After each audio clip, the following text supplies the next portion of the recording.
Pagkaanindot sa view sa Amuad Sea.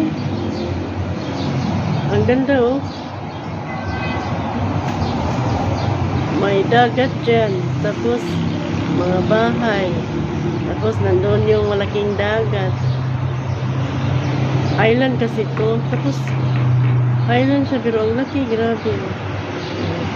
Tama. Ang ganda.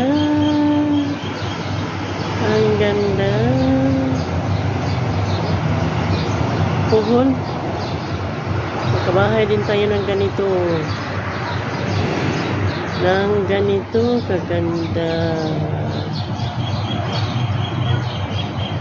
Ganito kaganda. May tubig dyan. Tapos may mga bahay. Tapos may mga ano. So nice. Nice looking. My building doon. Thank you for watching.